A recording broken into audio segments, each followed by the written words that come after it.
Alors aujourd'hui, le programme porte en fait sur les fonctions en fait du quotidien qui vont nous permettre de gagner du temps. Donc tout d'abord, je vais me représenter pour ceux qui me connaissent ou me connaissent pas. Donc je m'appelle Cyril Gauvry, je suis responsable technique chez Avenao et donc c'est moi qui anime en partie donc ces formations du vendredi sur le guide 3D. Donc le programme en fait aujourd'hui se décompose en plusieurs parties. Donc on va refaire un petit tour en fait sur l'interface utilisateur, donc de manière assez générale. En fait, il y a beaucoup d'outils aujourd'hui qui sont à notre disposition et qui sont pas forcément utilisés.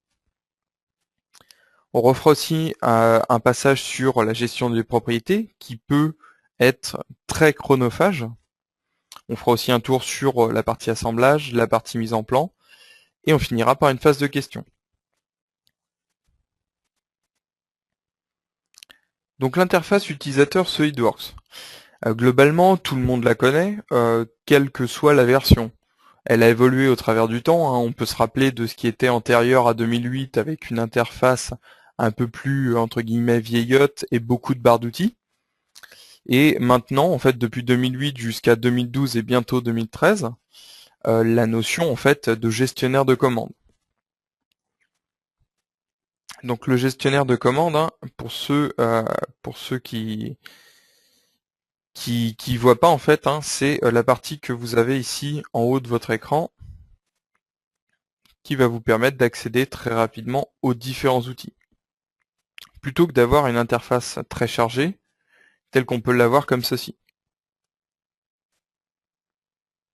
Après, bon, ça reste une question d'habitude. Donc le plus important aujourd'hui, hein, quel que soit le logiciel, ce qui va pouvoir nous faire gagner du temps, ce sont les raccourcis clavier.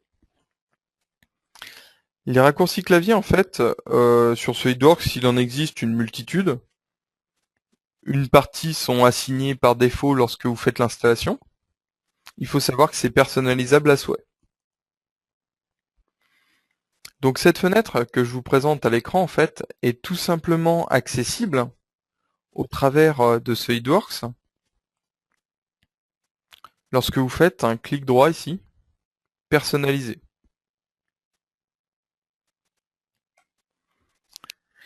Donc là, on retrouve différentes choses, la possibilité d'activer nos barres d'outils, nos commandes, donc nos raccourcis clavier. L'un des points très intéressants, c'est que vous avez la possibilité en fait d'exporter le contenu de vos raccourcis clavier sur un fichier Excel. Donc du coup, en fait, vous avez la possibilité ici de filtrer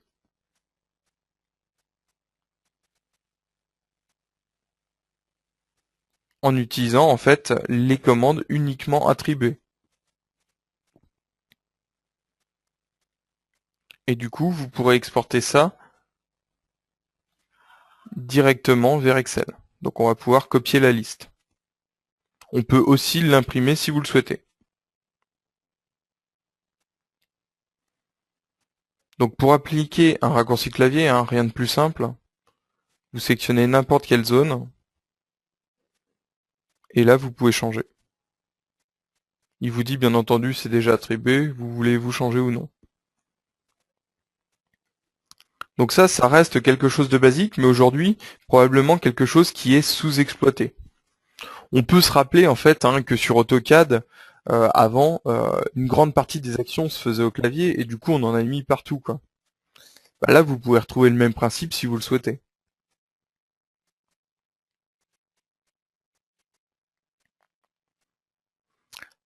Autre point très important en fait, quelque chose que vous pouvez voir maintenant sur beaucoup de vidéos, sur les présentations de SolidWorks en fait, c'est le raccourci clavier en fait, la touche S. Donc c'est une barre en fait d'outils qui apparaît au plus proche de votre conception euh, et qui permet de regrouper les outils que vous utilisez couramment. Le but étant du coup de minimiser les allers-retours, traverser l'écran et faire des kilomètres de souris, et surtout d'avoir des outils ciblés en fonction d'où on va se situer. Si vous êtes à l'extérieur en fait d'une esquisse, est-ce que vous êtes dans l'esquisse? Et du coup, on va avoir un comportement qui va être différent. Donc ça aussi, cette barre est entièrement personnalisable. Pour cela, en fait, il vous suffit très simplement, en fait, lorsque vous êtes dans SolidWorks, d'appuyer sur la touche S et de faire un clic droit dessus, personnaliser. À partir de là, vous retomberez au même endroit que tout à l'heure, hein, avec la possibilité ici de prendre des commandes. Donc si on va dans les fonctions, par exemple, et de les glisser, déposer dans cette barre. Même chose, hein. Si vous souhaitez en noter, c'est tout à fait possible. Vous prenez l'outil et vous le reglissez à l'intérieur.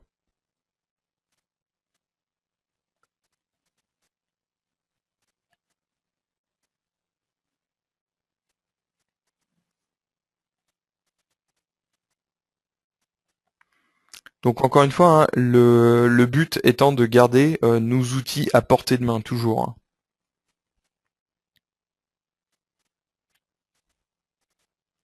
Donc des petites nouveautés aussi. Bon, des choses qu'on voit pas forcément souvent, parce que déjà, il faut savoir qu'elle existe. D'une part, faut qu'elle soit activée, et faut faire le bon clic. Donc c'est ce qu'on appelle le mouvement de souris. Donc le mouvement de souris, en fait, c'est un anneau composé en fait de 8 ou 4 secteurs, sur lequel on va pouvoir attribuer des fonctions complémentaires à la touche S. Donc pour activer cet outil, c'est très simple, hein, il vous suffit de faire un clic droit maintenu dans votre espace graphique, et vous glissez légèrement. À partir de là, il apparaît, et vous pouvez choisir la fonction qui vous intéresse. Ce qui est super intéressant sur cet outil, c'est que du coup, vous pouvez aller très vite quand vous avez l'habitude et que vous connaissez la position de vos éléments. Il va encore une fois avoir un contenu ciblé en fonction de est-ce que je suis dans une esquisse, est-ce que je suis dans une pièce, un assemblage ou une mise en plan.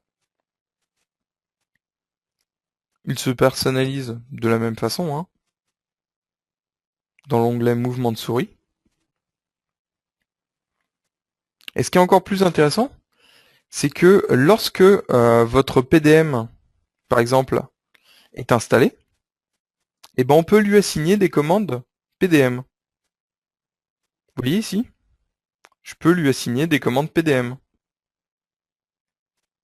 Du coup, dans la pièce, par exemple, je vais pouvoir lui dire, ici je souhaite extraire, ici je souhaite archiver, et ainsi de suite.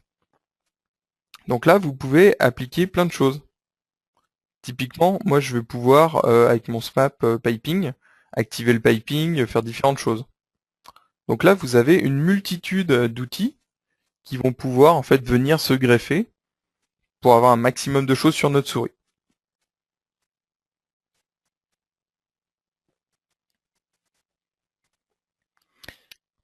Donc ça, c'était la première version en fait du mouvement de souris. Donc de nouvelles choses en fait sont apparues, hein, sur cet outil en 2012.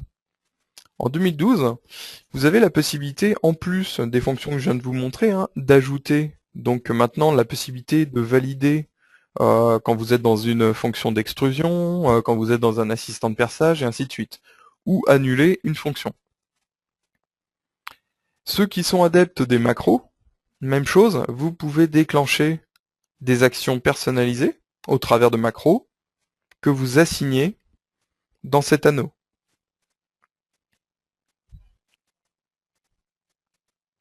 Donc voilà un petit peu tout ce qu'on va pouvoir faire avec cet outil.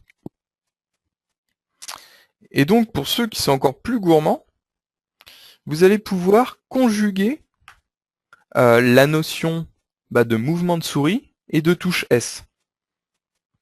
Ça c'est tout à fait possible. En fait, vous avez une fonction ici dans le mouvement de souris où on va avoir tac tac tac, comment elle s'appelle?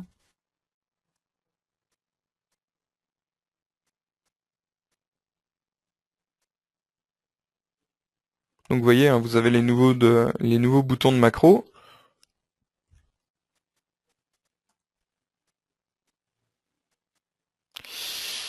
Comment est-ce qu'on l'a ici? Voilà, barre de raccourci.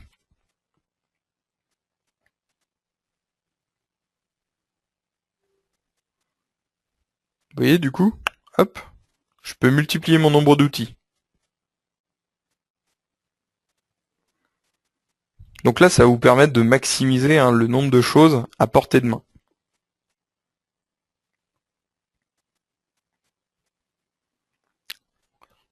Autre fonction en fait qui s'étend d'année en année, c'est ce qu'on appelle la barre de recherche. Donc là, il y a plusieurs choses en fait qui vont nous permettre d'optimiser en fait notre quotidien.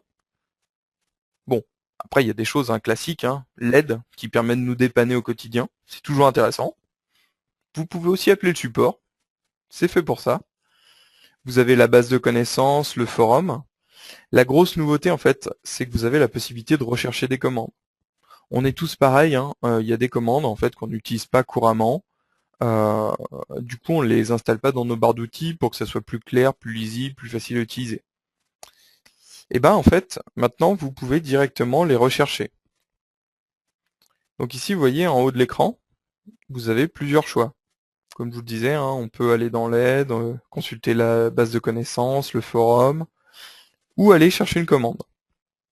De la même façon, si j'appuie sur la touche S une fois et que je rappuie une seconde fois, vous voyez qu'il part là-haut, en automatique. Donc là, on peut chercher différentes fonctions. Donc des fonctions, par exemple, qui me servent moi très rarement. Donc on peut chercher la flexion, qui est ici. On peut chercher ce genre de choses. On pourrait chercher, par exemple, qu'est-ce qu'on va pouvoir chercher? Donc en esquisse. Tchouk, tchouk, tchouk. Donc dans le cas de fonctions un peu plus complexes, dans certains cas, on ne sait pas où sont situés ces outils. Donc là, plusieurs choses. Je peux en fait, à partir d'ici, glisser, déposer dans ma barre d'outils mon raccourci. Ça, c'est une première chose. Je peux aussi, en cliquant sur la petite paire de lunettes, voir où se situe l'outil. Vous voyez, là, je clique, je touche plus à rien, et automatiquement, il m'indique où se situe l'outil en question. Si je prends un outil qui est dans les menus déroulants,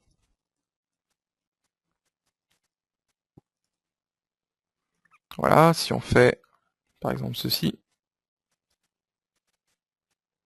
forcément, j'en ai pris un qui n'est pas dans les menus déroulants. Qu'est-ce qu'on peut prendre qui sera intéressant?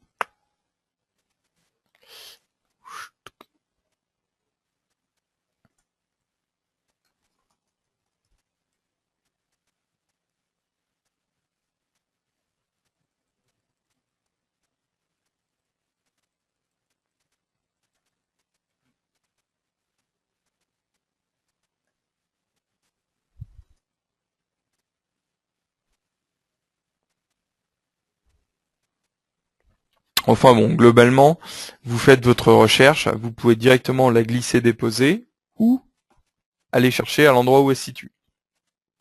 Puis du coup, si vous validez aussi directement, il vous la lance, la fonction. Donc du coup, ça peut aller très vite. Autre point aussi qui peut être très intéressant, qu'on utilise assez rarement, c'est la recherche de fichiers et modèles. Parce qu'effectivement, c'est bien d'avoir les outils. Il peut être aussi intéressant en fait de rechercher des pièces sur notre disque dur. Donc là, typiquement, vous voyez, on peut chercher sur les fichiers locaux, les fichiers récents, on peut chercher avec différentes métadonnées ou noms de fichiers. Donc bien entendu, en fait, ça c'est dépendant comment dire, de l'emplacement que vous avez défini pour le scan et ainsi de suite. Mais on voit typiquement que là, il est allé chercher en fait ici dans mes profilés, que du coup je vais retrouver en fait des profilés qui sont prévus pour l'agencement en fait de chez Tecnal et ainsi de suite. Mais on peut aussi trouver du contenu 3D Content Central. Du coup, vous avez toujours ces outils-là à portée de main.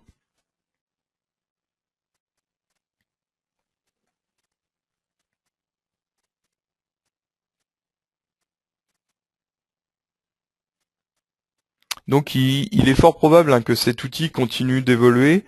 J'espère qu'à terme on aura une base de connaissances pour les utilisateurs en français directement. Et le forum SolidWorks est de plus en plus traduit aussi en français.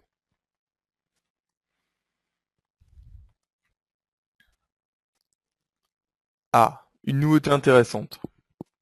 Qui n'a pas passé en fait des minutes ou des heures à faire des sélections fastidieuses pour appliquer soit une fonction, soit une texture, soit tout simplement quand on est dans un assemblage pour masquer des composants.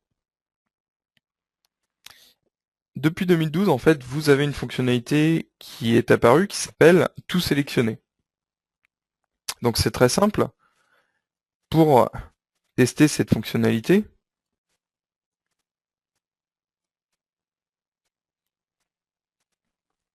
donc on va ouvrir une pièce, hein.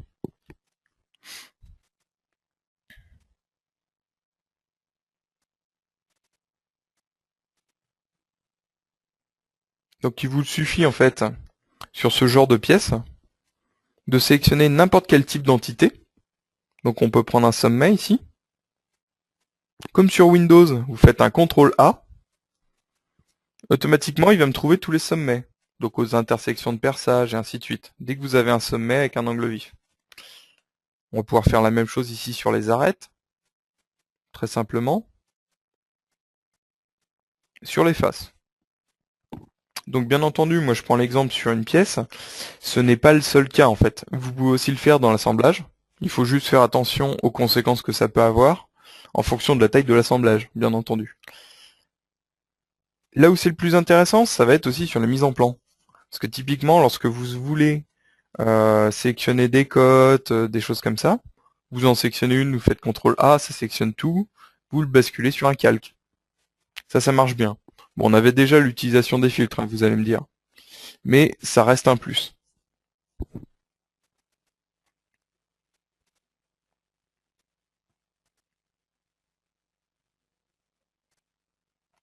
Donc voilà, hein, comme je vous le disais, ce n'est pas limité en fait à la simple pièce, hein. Vous pouvez y aller dans les mises en plan, les assemblages.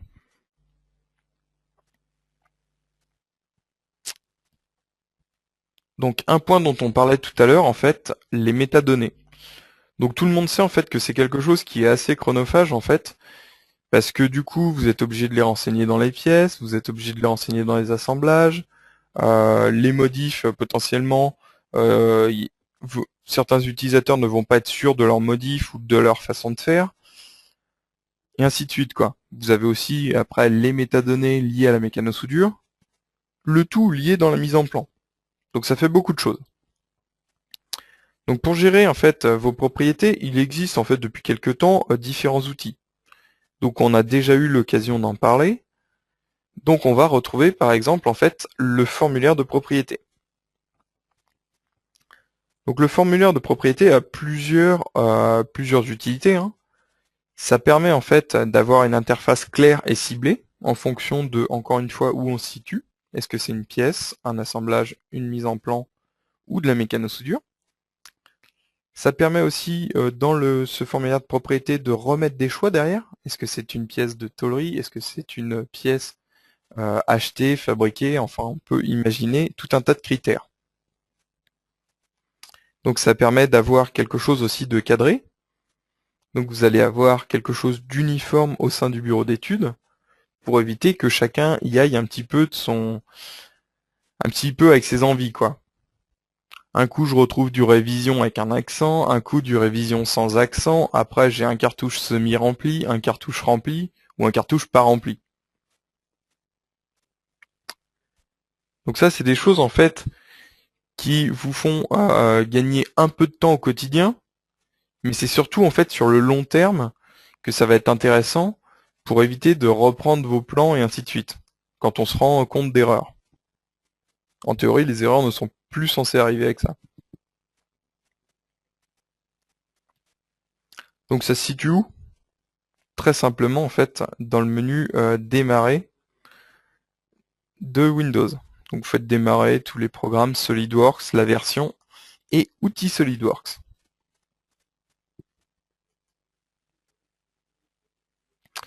Donc bien entendu, hein, si vous avez des questions sur tout ce qu'on a vu, n'hésitez pas à les poser en fait dans le chat. En fait, nous y reviendrons en fin de session.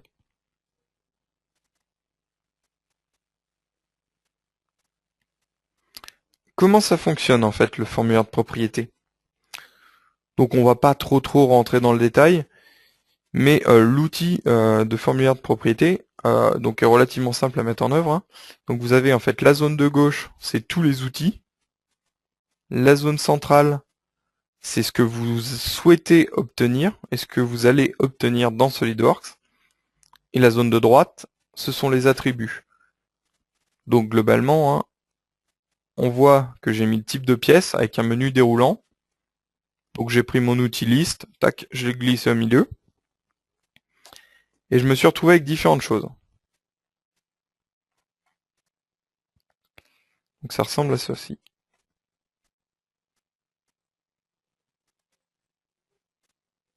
Voilà.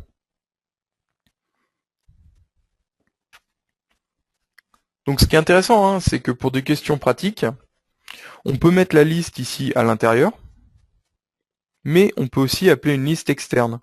Donc dans un fichier texte, dans un fichier Excel, ou dans une base de données Access. Donc après on retrouve les éléments standards, hein, le nom de la propriété et le titre de la cellule. Rien de plus simple. Donc là je vais pas trop rentrer dans le détail comme je vous l'ai dit. J'ai fait plusieurs billets de blog à ce sujet-là de façon à ce que vous puissiez avoir des éléments clés. Donc comment créer un formulaire de propriété, comment rajouter une concaténation comme je l'ai mis en dessous, pour faire une désignation en fait concaténée quoi, qui va tenir compte de est-ce que c'est une pièce de tôlerie, est-ce que c'est une pièce mécano-soudée, achetée, usinée, ainsi de suite. Le numéro de sous-ensemble, le numéro de pièce et la révision par exemple.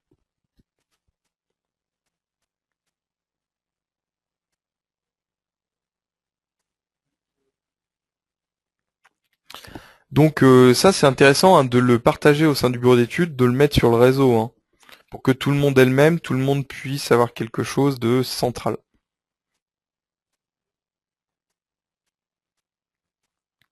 Autre point important, je pense qu'on a tous eu le même problème en fait, où on a fait une affaire, par exemple, et on a oublié une propriété, ou on n'a pas mis le bon nom de propriété, ou tout simplement on a envie de changer le nom de la propriété. Donc c'est tout à fait possible, hein. Là je vous ai mis en fait la capture d'un outil SolidWorks que j'ai déjà présenté en fait et qui est disponible sur le guide 3D, qui permet en fait de remplir, mettre à jour, détruire ou renommer des propriétés dans un fichier. Donc le fichier peut être de plusieurs types, hein. Ça fonctionne avec les pièces, les assemblages, les mises en plan. Et ce qui est super intéressant aussi, ça fonctionne avec les profilés de mécano-soudure. Donc du coup, si vous voulez rajouter une propriété fabricant sur toute une gamme de profilés Bosch, bah, vous n'êtes pas obligé de tous vous les ouvrir, quoi. Ce qui est intéressant, c'est que cet outil-là, il travaille sans ouvrir SolidWorks. Il fonctionne juste avec le Document Manager et les API de SolidWorks. Donc pour le retrouver hein, sur le guide 3D, donc oui, il y a plusieurs choses, hein. Vous l'avez ici. Ça c'est le nom du billet de blog en fait. Si vous tapez propriété en fait dans la recherche sur le guide 3D, en fait vous allez tomber sur les différentes choses telles que l'éditeur de propriété, les propriétés personnalisées, et comment les gérer efficacement sans ouvrir SolidWorks.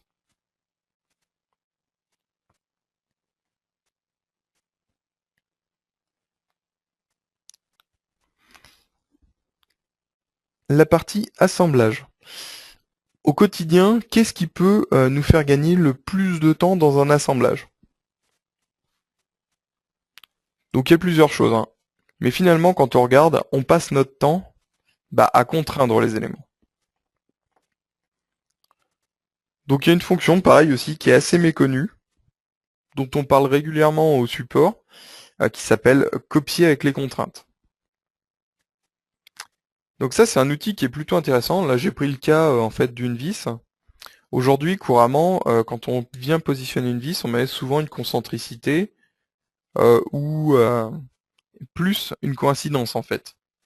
On peut en rajouter une troisième si jamais on veut bloquer la rotation. Mais globalement, c'est comme ça qu'on le voit le plus souvent. 2 contraintes pour une vis. Vous voyez en fait, le simple fait d'avoir ici 8 vis pour visser mon capot, ça consomme déjà beaucoup de temps. Ce qui est intéressant en fait avec cet outil, c'est que je vais pouvoir sélectionner une vis et récupérer ses contraintes. Donc là, si on regarde ici, qu'on vient ouvrir notre sous-ensemble,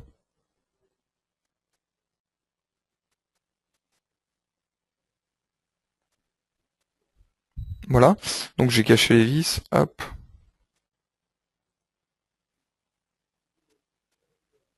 Voilà, donc là, voilà une vis. Du coup, vous prenez l'outil copier avec les contraintes, vous sélectionnez le composant que vous souhaitez copier, automatiquement il détecte les contraintes associées. Et là, en fait, ce qui est bien, c'est que si on considère que si vous considérez que toutes les faces sont au même niveau, par exemple, bah on peut répéter la coïncidence. Du coup, ça veut dire qu'il ne reste plus qu'à mettre la concentricité. Donc en l'occurrence ici, automatiquement il duplique ma vis. Après, bon, c'est un jeu d'enfant, ça va super vite. Vous validez. Donc là, vous pouvez même aller plus vite. Vous faites un clic gauche pour le mettre, clic droit, vous validez. Hop, et on est parti. Et du coup, vous mettez 8 vis finalement en 5 secondes.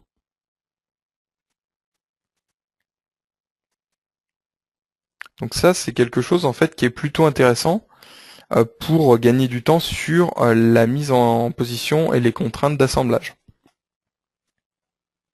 Donc moi, je vous invite à l'utiliser, il fonctionne plutôt bien. Autre outil super intéressant sur les contraintes, c'est la fonction de contrainte multiple. Même chose. Si on considère en fait dans notre cas que plusieurs pièces vont pouvoir être attachées à une référence commune, en fait vous avez un outil qui est tout indiqué pour ça. Pour ça, c'est très simple en fait lorsque vous êtes dans votre sous-ensemble et que vous lancez l'outil de contrainte, vous avez ici une petite fonction, contrainte multiple, qui vous permet ici de sélectionner donc la face commune et toutes les faces en fait sous la. Je pourrais prendre l'exemple en fait de ma vis par exemple. Je pourrais dire que tous les fonds de la mage c'est ma référence commune et tous les dessous de tête de vis sont mes faces à contraindre.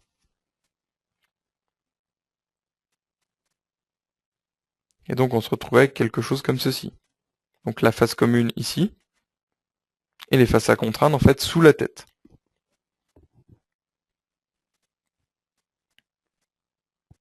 Donc après pour le tri, on peut aussi faire un dossier. Bon ça c'est accessoire. Autre point,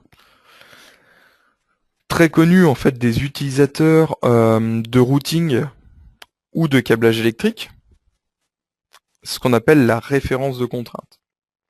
Effectivement, c'est plus utilisé dans ces domaines-là, mais c'est pas réservé uniquement à ce domaine-là. Aujourd'hui, ça, ce sont des outils en fait qui sont tous disponibles dans toutes les versions de SolidWorks, y compris une SolidWorks classique. Donc l'outil de référence de contrainte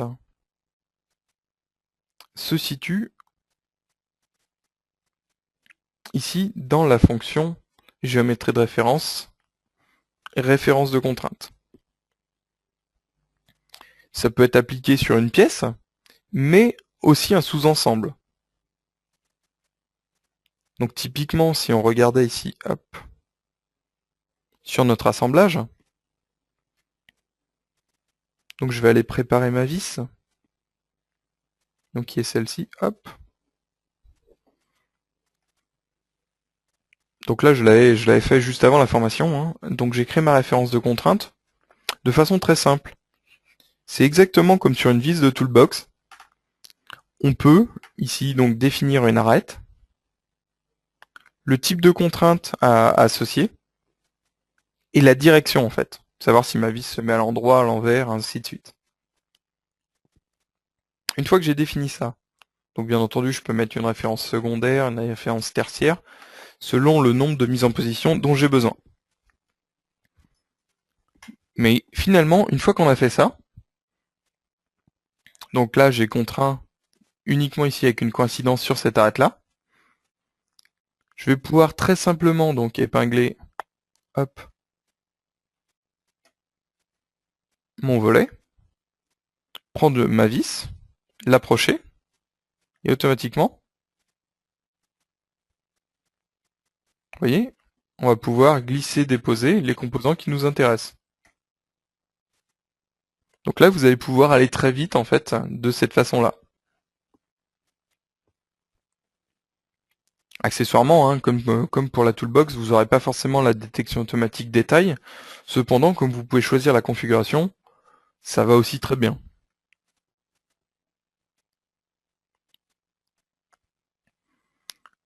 Donc ça, c'est un exemple assez simple, hein. On peut après faire des exemples un petit peu plus compliqués. Donc là, moi j'ai pris l'exemple en fait des composants de câblage électrique qu'on peut avoir sous SolidWorks, donc avec 2 ou 3 faces de référence pour la mise en position. Donc on voit que ça marche pour les connecteurs 3 broches, que ça va marcher pour une cosse, ou que ça va marcher pour une prise DB9.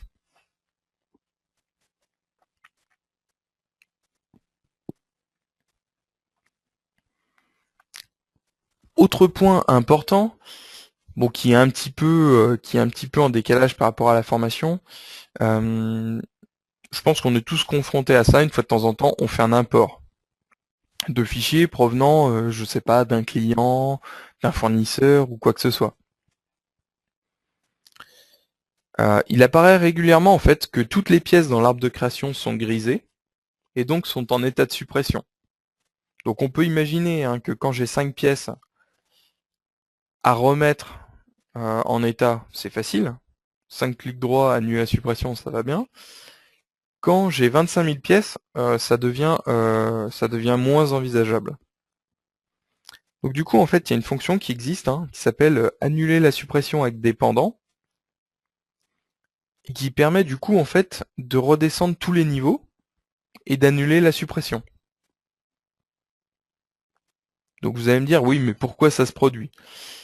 Alors c'est tout simplement en fait que lorsque le nombre de composants devient important, du coup vous passez sur la notion en fait d'assemblage complexe, et du coup SolidWorks, pour des questions de performance en fait, lors de l'ouverture, les supprime.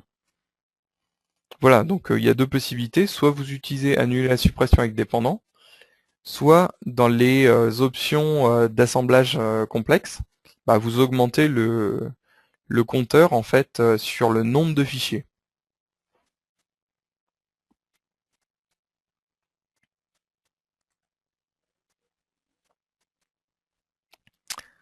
Donc ça c'était pour la partie assemblage. Donc bien entendu il y a encore d'autres optimisations. Là j'ai fait une petite sélection pour vous montrer ce qu'on rencontrait le plus. Donc sur la mise en plan en fait, bah, plusieurs choses. Déjà la première chose qui va être intéressante en fait, donc effectivement tout le monde ne l'aime pas, c'est la fameuse palette de mise en plan.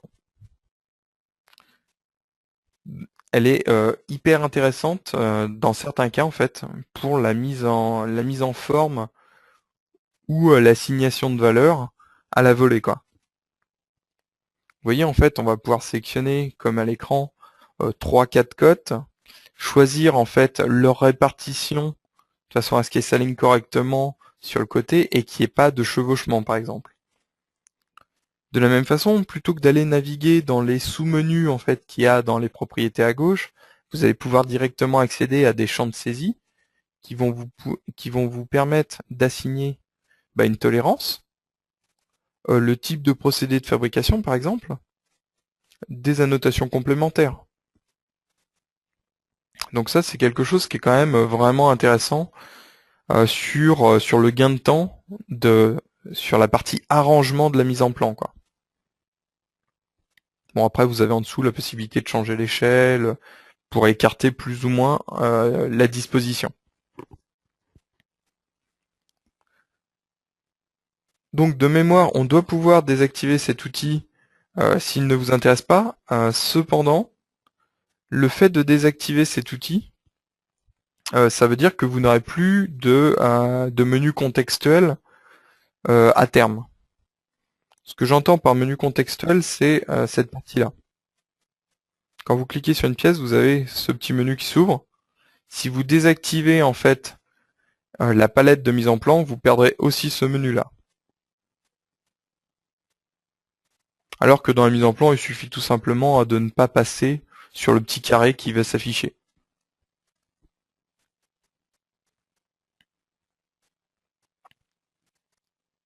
Donc ça, c'est un des gros gains en mise en plan qu'on va utiliser au quotidien. Bon, après, je pense que tout le monde connaît la partie objet du modèle. Donc on peut refaire une passe sur cet outil.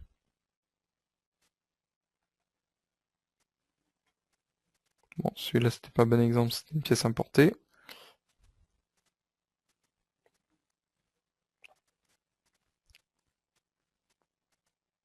Voilà, on va pouvoir créer 3 vues standards. Tchouk. Voilà.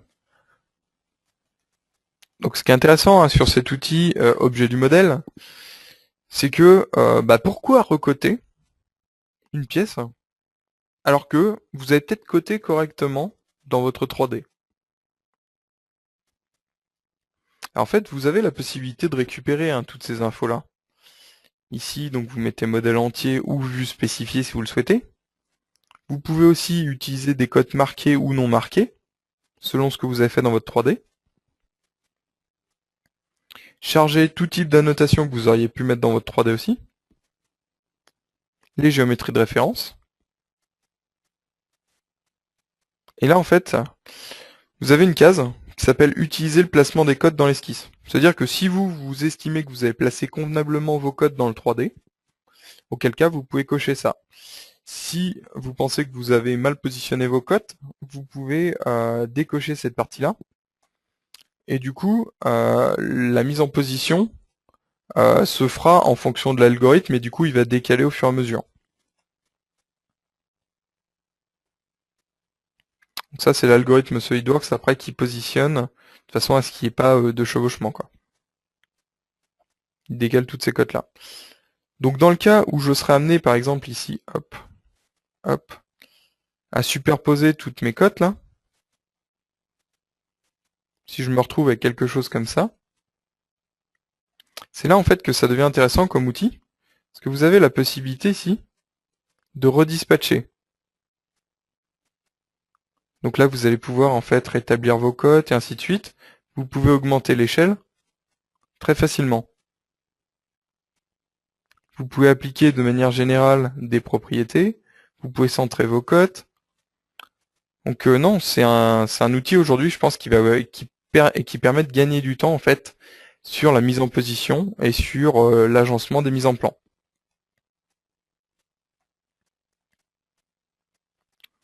Au passage, hein, sur ce qu'on a dit tout à l'heure avec le tout sélectionné, hein, si vous sélectionnez une cote et que vous faites CTRL A, automatiquement en fait vous prenez l'ensemble de vos cotes, quoi.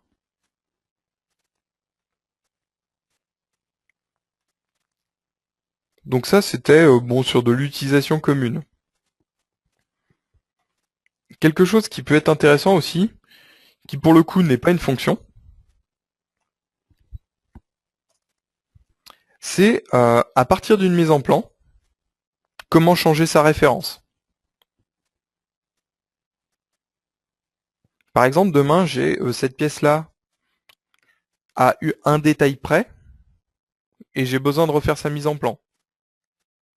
Donc on va faire un enregistré sous, ok, une copie, hop.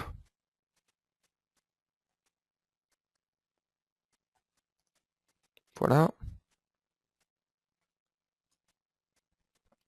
Ça, on va fermer. Du coup, je me retrouve donc ici avec une nouvelle pièce qui peut avoir qui va légèrement varier. Donc du coup, je pourrais très bien en fait ici, tac, dupliquer ma mise en plan à la volée. Donc je la renomme correctement. Ok. Si je l'ouvre en fait sous SolidWorks, cette mise en plan, Automatiquement, elle va pointer toujours vers la pièce initiale. Bah, très simplement, en fait, quand vous avez des mises en plan de variantes à faire, ce que vous faites, c'est que vous éditez ces références. Donc vous sélectionnez votre mise en plan, sans l'ouvrir toujours, faites référence, vous arrivez sur cette fenêtre. Ici, vous allez faire un double clic sur la petite icône de pièce. Et donc vous allez pouvoir intervertir vos pièces. Donc dès qu'il y a eu un changement, la ligne apparaît en vert. Si vous voulez faire des remplacements à la volée quand il y en a plusieurs, vous pouvez utiliser la fonction remplacer.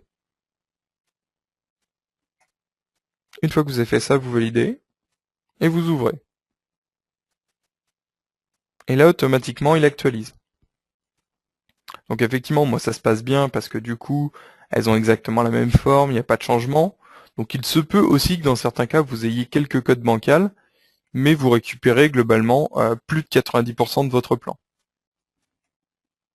Ce qui vous permet d'économiser un temps certain.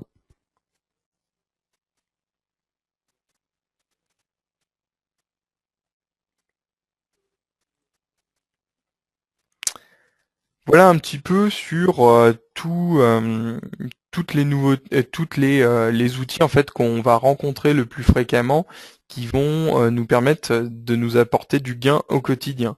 Donc bien entendu, comme je vous le disais, il y en a une multitude. Il y en a qui vont correspondre à certaines personnes et à certains types d'activités, d'autres moins. Euh, Aujourd'hui, effectivement, hein, n'hésitez pas à partager en fait justement ces trucs et astuces qui vous font gagner du temps au quotidien et qui pourraient aujourd'hui aider d'autres clients qui ne les connaissent pas. Moi, j'essaye d'en mettre régulièrement à disposition si vous en avez. Ne vous privez pas, hein, les billets de blog sont ouverts à tous. Si vous voulez en faire un en quelques lignes, vous pouvez. Donc je vous ai mis aussi les prochaines formations en fait. Là on va commencer à replanifier de nouvelles formations avec de nouveaux contenus. Donc je vous ai mis un exemple de ce qu'il y aura en fait sur les prochaines formations. Donc il y aura en fait une formation sur tout ce qui est import-export de fichiers et réparation de fichiers importés. Il y aura une formation en fait sur l'initiation de PhotoView. Il y aura une initiation aux API SolidWorks, une formation DriveWorks Express, et bien entendu beaucoup d'autres. On conserve le même rythme.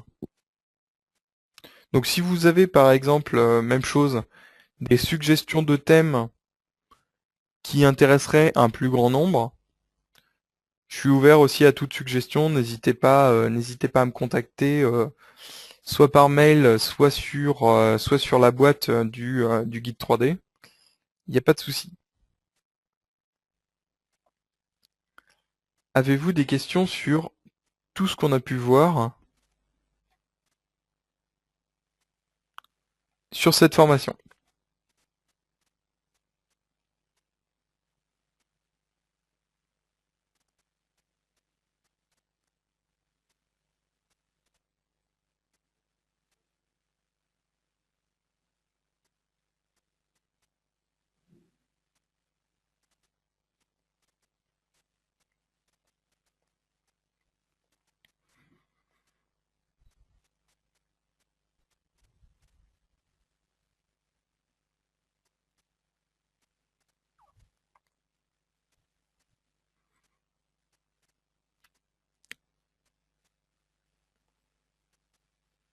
Alors, une remarque intéressante hein, sur effectivement mon exemple de la vis, étant donné qu'il est relativement simple, la suggestion d'une répétition par fonction est très intéressante. Effectivement, on aurait pu faire une répétition pilotée par une fonction qui aurait mis l'ensemble des vis en automatique. Bien entendu, en fait, c'est pas toujours le cas. Donc effectivement, j'aurais pu rajouter cet outil-là dans la présentation, ouais, qui est intéressant aussi.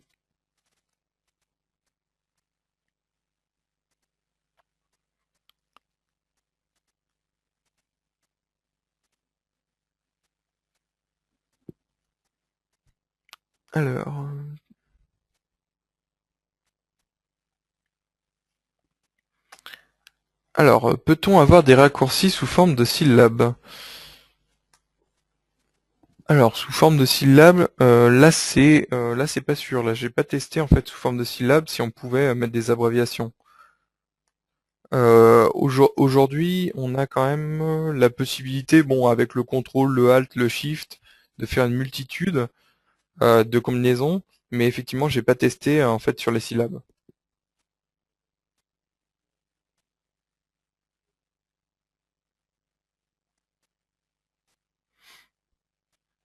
Alors, comment trouve-t-on les références de contraintes?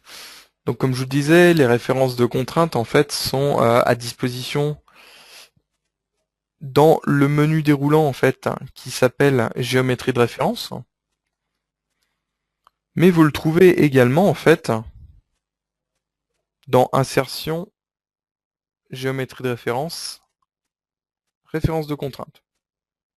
Et maintenant que vous avez vu aussi l'outil de recherche de fonctions, vous pouvez le trouver par ce biais.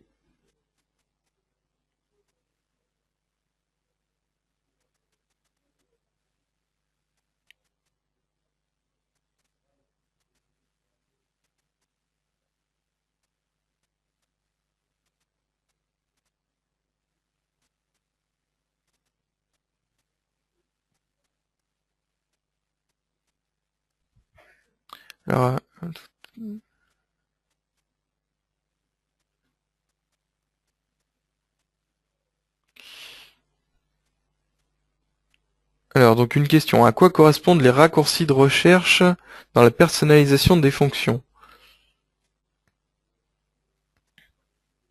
Alors, les raccourcis de recherche. Alors, vous êtes à quel endroit? Hop.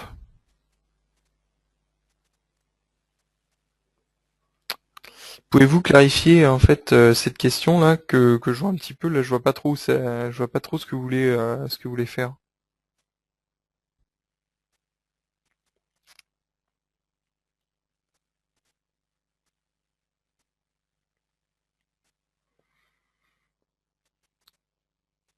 Effectivement, il y a un point important. Il y a aujourd'hui en fait pas mal de choses aussi sur les esquisses qui sont probablement aussi méconnues. Il y a des fonctions intéressantes telles que la fonction étirer par exemple, qui permet en fait d'avoir une esquisse un peu malléable. Et en fait, il modifie les cotes, euh, comment dire, en fonction des déplacements que vous allez faire. Donc effectivement, il y a aussi un gros chapitre qui pourrait être fait sur les esquisses. Ouais.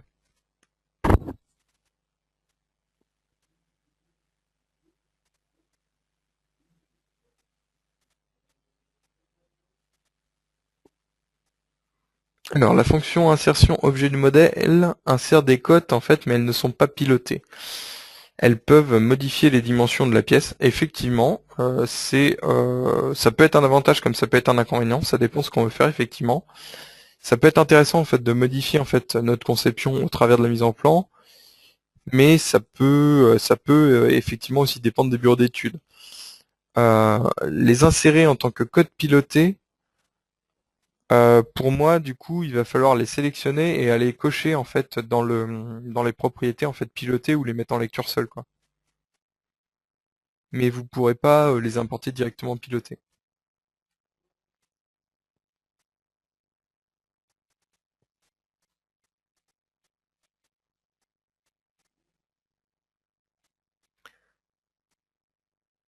Alors, y a-t-il une touche échappe dans les commandes pour placer dans le mouvement de souris? Donc j'ai pas testé parce que moi j'ai toujours le doigt dessus sur le clavier, mais après effectivement ça dépend des habitudes. Dans ce cas-là, ça dépend de ce que vous voulez faire parce que du coup le côté annulé de la fonction est assez intéressant. Faudrait voir s'il contient aussi le échappe.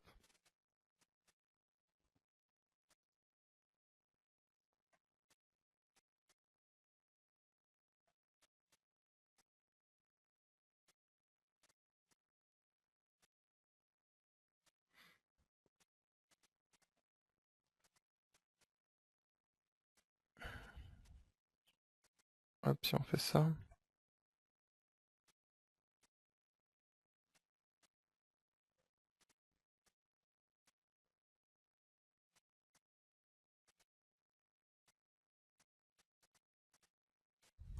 Non. Donc on n'a pas le échappe en fait hein, dans le raccourci mouvement de souris apparemment. Ou du moins il n'est pas sur la notion de annuler.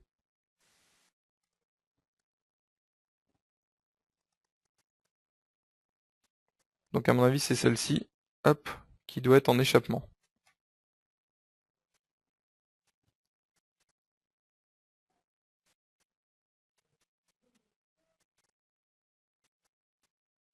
Ouais, c'est ça. Donc il faut prendre la fonction échappement.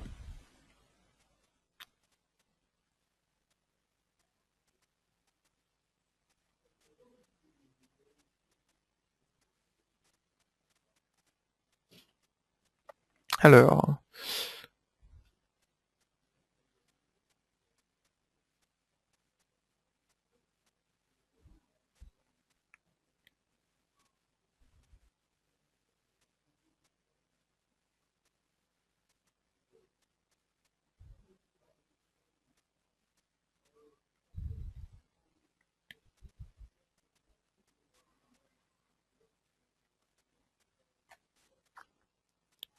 effectivement une remarque importante aussi qui peut jouer chez beaucoup de clients, les arbres de construction en fait qui sont sans arrêt développés, qu'on passe notre temps à refermer en fait. Effectivement, bah, vous avez en fait la possibilité en fait, vous avez une fonction rassembler qui permet de regrouper l'arbre.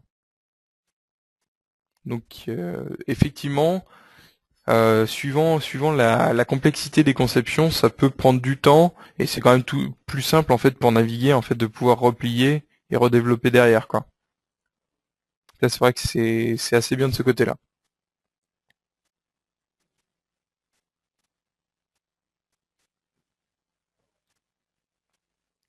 Alors donc pour clarifier hein, sur les mouvements de souris, donc on peut ajouter le annuler, on peut ajouter les fonctions en fait de effectivement ici de undo et redo en fait le précédent. Effectivement le redo on l'a très rarement mais c'est quelque chose qu'on peut rajouter ainsi que le échappe.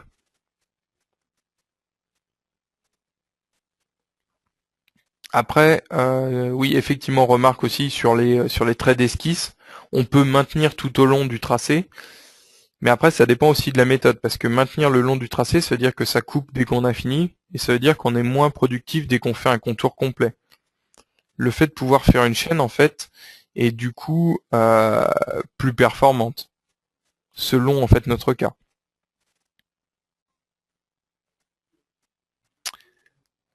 Donc ok.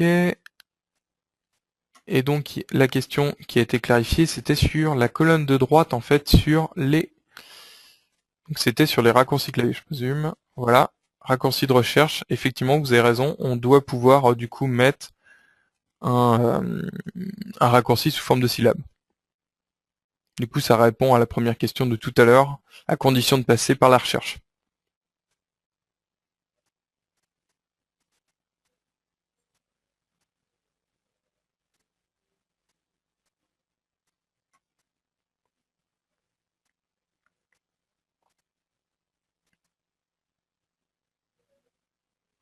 Ok, parfait. Bah, je vois que vous avez tous beaucoup de petites astuces que vous utilisez au quotidien.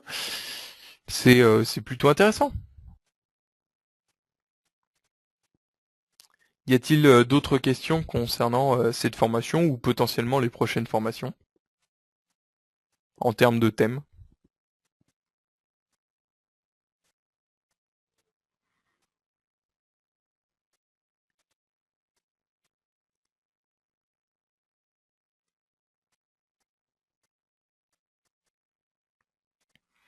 Alors les dates ne sont pas encore planifiées.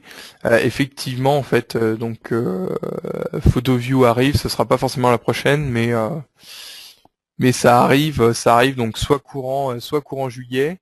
En août, il y aura probablement un break comme vous allez prendre aussi vos congés et on reprendra tout ça en septembre. Il y aura aussi une initiation au surfacique. Reste à déterminer effectivement le contenu, savoir sur quelle partie on peut s'orienter, parce que sinon en une heure ça ne tiendra pas. Alors, existe-t-il un document en fait qui fait référence à toutes les astuces? Tuk, tuk, tuk, alors, un document avec toutes les astuces. Donc, je sais que moi j'ai un PDF, hein, par exemple, où il y a toutes les petites astuces SolidWorks que vous avez ici là. Quand vous cliquez sur le petit point, d'ailleurs c'est même pas celle-là. Si d'ailleurs, en fait, hein, j'ai un petit livre où il y a, enfin un petit PDF où il y a toutes les astuces SolidWorks qui apparaissent en tips du jour. Sinon, non, j'ai pas un référencement complet de tout ce qu'il peut y avoir.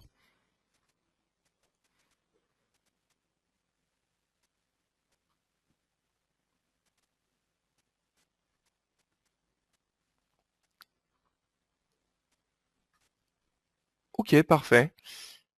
Donc si vous n'avez plus de questions sur la formation d'aujourd'hui, donc bah, je vous souhaite un bon appétit et une très bonne fin de journée.